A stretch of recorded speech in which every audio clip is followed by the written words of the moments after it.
October the 26th, 2022, after nearly 3 hours of deliberation, the jury finally returned with their decision, and the result surprised nobody. We, the jury, find the defendant, Darrell E. Brooks, guilty of first-degree intentional homicide as charged in count 2 of the information. Did the defendant commit first-degree intentional homicide while using a dangerous weapon? Answer, yes. Burn in hell, you piece of... Hey, you are to be removed right now.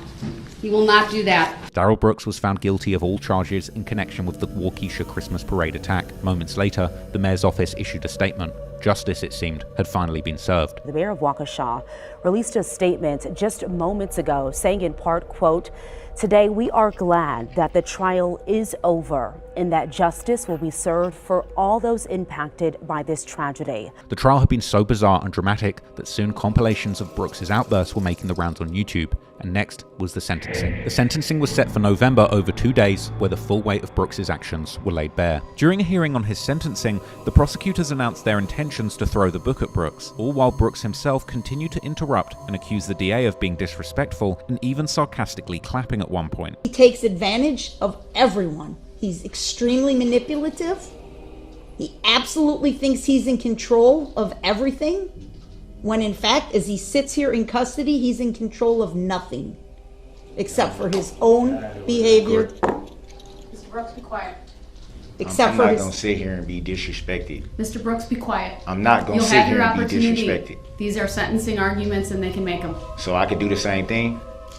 Mr. Brooks, there's nothing disrespectful. They are doing it in Yes, a it is. respectful Okay, way. call me out of my name again. So many people talked this afternoon about good versus evil, and I definitely believe that's what this case was about. Darrell Brooks is the epitome of evil. He is evil in Other person. courtroom, please. No, you may not. The community is May I have good. the order The of the court people so are good. I think it'd be The best for me to victims just go are into the good. other Mr. courtroom. Brooks, I'm talking. I don't care about you talking. I don't care what you care about. I know you don't. Sit down and be quiet. Nah. Everybody has told you Nah. that. Stop it. See, you got it all wrong, Miss Opper. Judge, the community has spoken. This jury returned a verdict in 2 hours. That's how open and shut this case was. Actually, it was Everybody saw it. Actually, Everybody but Darrell Brooks. This jury deserves to be commended for their conduct, their God bless you, patience, though. their God bless you. service. Mr. Brooks, I asked to go to the other courtroom. I'm not so we sending wouldn't you have- there. So we wouldn't have to go. it's not. That is not a place you get to request to go to. It's So when you disrupt the proceedings. She's I'm not almost trying to disrupt done. the proceedings. I'm trying to go to the other courtroom No. so she can finish saying the I wanted- BS she got to say. I wanted to share something with you, Judge. We're done with him. He has forfeited his right to be in this courtroom. He's forfeited his right to be in our community, period. There is not one thing that mitigates this sentence, not one. He deserves the absolute maximum sentence on all counts consecutive. It played out repeatedly in this courtroom. He tried to intimidate you, he tried to intimidate me, he tried to intimidate the witnesses.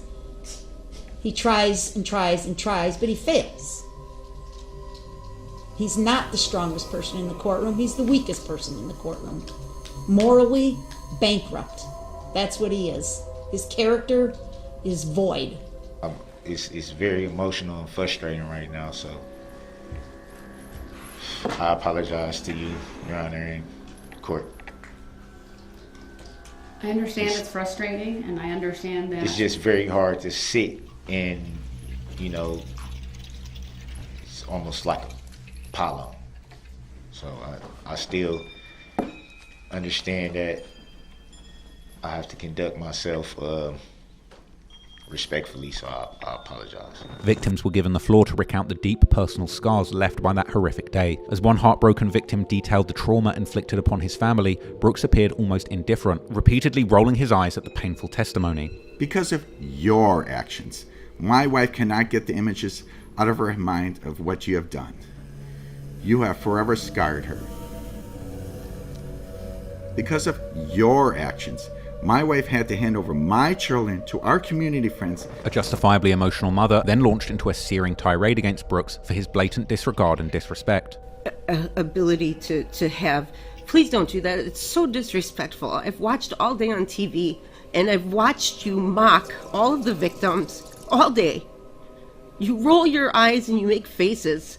If this was your 8-year-old daughter that someone else hit, you would have been beside yourself if someone made those faces. In another raw moment, an enraged survivor bluntly wished that that day would come when he could urinate on Brooks's grave, a stark symbol of his fury. Sadly, with no death penalty in this state, I can only hope they lock you away someplace so deep the rats chew on your fingers at night. As for me, this will never be over until the day I'm pissing on your grave. Adding insult to injury, the son of one of the parade victims, the dancing granny Leanna Joy Owen, struck Brooks with the harsh label of child-killing child abuser. The reason none of the witnesses saw her in this courtroom is because she was executed by a child-killing offender. Finally, the judge, who had conducted herself with unwavering professionalism throughout the trial, delivered her judgment. You left a path of destruction, chaos, death, injury, confusion, and panic as you drove 7 or so blocks through the Christmas parade, never once stopping or seemingly caring about the wake of carnage that you left. Despite Brooks's repeated attempts to disrupt the proceedings, efforts that earned him another timeout in the adjacent courtroom, she stood firm. Mr. Brooks, this is my time. You need to not interrupt. That's the reason why the charge was dropped. Mr. Brooks, the state you need to stop. said specifically, wrote you, Your Honor, and said that they know it was no incident that day.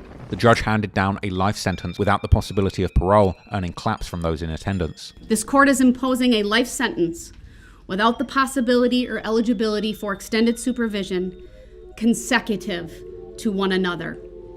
1 life sentence for Virginia Sorensen. But she wasn't done. In total, Darrell Brooks received 6 consecutive life sentences, plus more than 700 additional years in prison. Despite his tough guy persona and blatant disregard for his victims throughout the trial and sentencing, it was clear that deep down, Brooks was rattled. This was exemplified by the fact that he appeared in court to file a post-conviction release notice wearing a vest, with him apparently being placed on watch, with many people pointing out the chilling detail that post-sentencing he would finally drop his insanity act and sit in the courtroom calmly, still asking the judge for legal advice. Is there any additional paperwork that I may need to file in regards to that, or? I can't give you legal advice, sir. I'm not asking that, I'm just saying, is it? But regardless, it was too late. Darrell Brooks was cooked from the moment he put his foot on the gas and aimed his car at innocent people. And while the wheels of justice moved slower than the wheels of his red Ford, they continued moving. And in the end, it would be Darrell Brooks and his future crushed under the wheels of justice like he had crushed the dreams of his victims. And thankfully, for the people of Waukesha, this dangerous moron would never be able to cause them pain ever again.